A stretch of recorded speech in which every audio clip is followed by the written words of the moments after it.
In today's video, traders, we're going to be talking about how you can track smart money using the Commitment of Traders report. We're also going to be talking about how banks and institutions trade and how we can track what they have in their cards, right? Get a little bit of an inside scoop about what's going on in the smart money's activity. Let's go ahead and get into the video right now.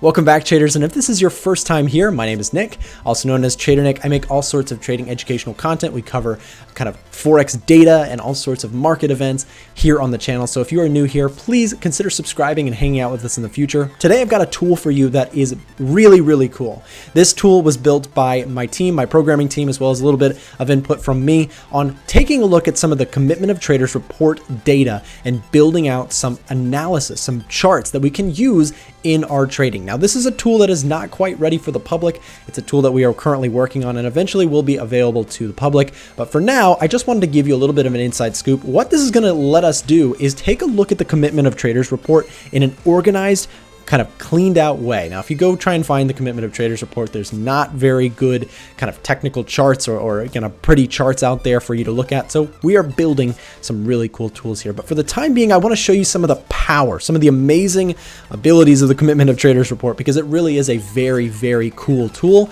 that is available to us as retail traders. Now, if you don't know what the Commitment of Traders report is, it's essentially an inside scoop about what market makers and about what institutional money and hedge funds, what they're up to. It basically is a required document that shows what institution or big traders are actually up to. Now, it is a little bit delayed. It's not right away that we get this data. We get it delayed a few days. So it's very important to know that this is not going to tell you exactly what they're doing right now, but it can give you a general idea about where their positions are.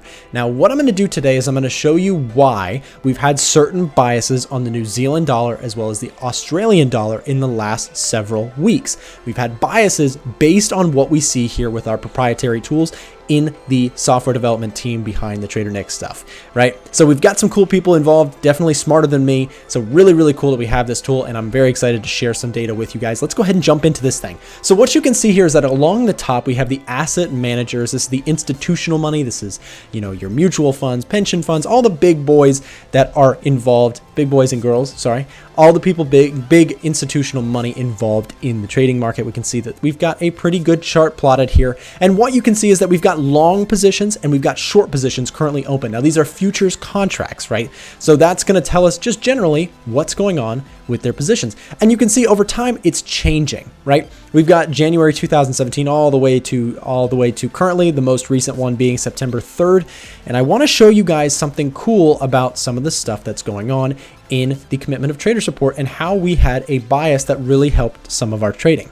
Now, what you can see here is that if I get my sketch pad out, let's take a look at what was happening around kind of early May, right, to late June, right? This area here.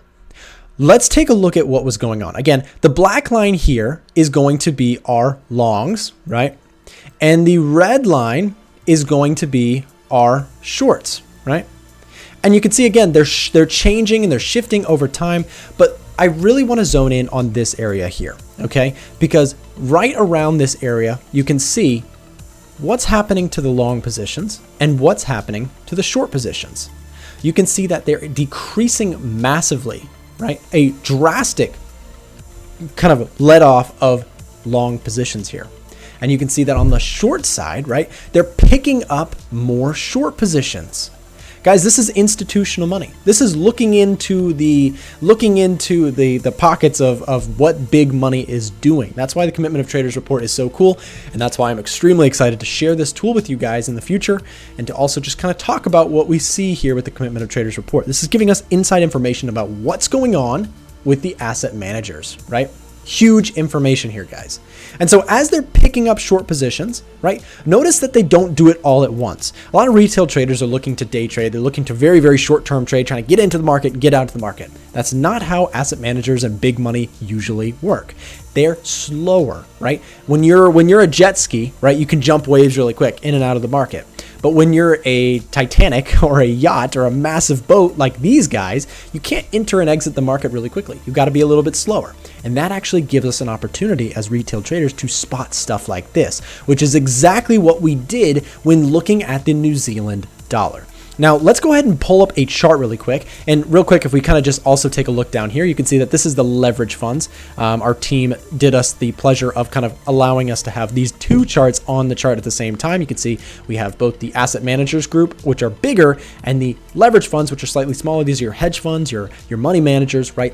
Interesting stuff here on the bottom as well. You can see that we didn't get as much activity here, but if we look at kind of the same general area, you can see that we also did increase our short positions, and you can see that we did also kind of we still increased some long positions in this area, right? We increased kind of both, but for the most part, we still added on quite a bit of shorts here in this market. So with both of this information on our kind of side here, let's go take a look at what happened on the actual New Zealand dollar chart and get a picture of why we had biases based on this data, which really, really helped. Let's go ahead and pull up the chart here. If I exit out of this, and we'll go quickly pull up the chart.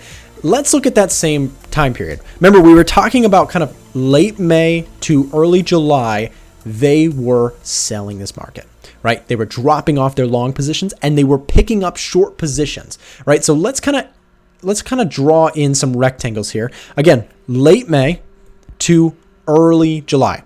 Now, again, I know that what you can see here is that we are kind of summarizing. It's not exactly perfect, but generally what we knew about this area is that there was a lot of selling going on, right? And we can see that from the Commitment of Traders report. That's not something that I'm giving you an opinion on. That's data from the Commitment of Traders report, which is kind of a legal obligation for them to share, right? So we can see that in this area, we had a lot of selling going on.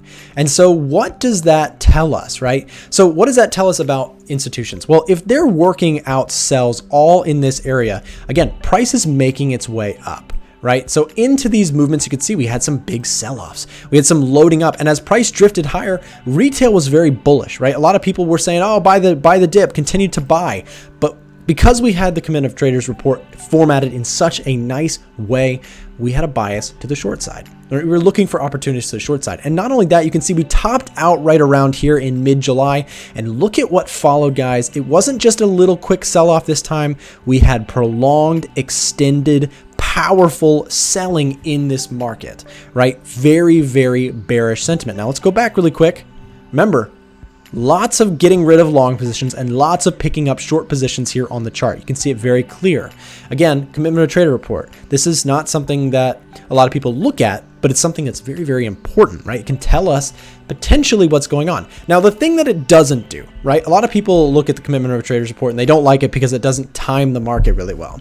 I don't look at it as a timing tool. I look at it as a confluence or a bias setter, right? So in our trades on the New Zealand dollar, we were biased to be short. It doesn't mean that we knew exactly when the market was turning. I wouldn't sit here and tell you guys, that we were, picking the market perfectly to short right here. That's not what we're using the Commitment of Traders report. But myself and the programming team behind the kind of Trader Nick network here, I don't know if you can call it that, but it's more of just the Trader Nick channel. The team behind the scenes was working to take a look at kind of the Commitment of Traders report to build biases about our positions in the trading side of things. And what you can see is that we had a bias to the short side. So we were looking for short opportunities, and ultimately we really did get a steep sell-off on the New Zealand dollar. We've got prolonged selling. And so now if we kind of fast forward it to today, and we pull this up, you can see that now things are interesting because we're still picking up short positions now. Now, does that mean that we have to go lower? Maybe not right away. But as price starts to make its way to the upside here, we're still seeing institutional money have some sort of bias to the short side.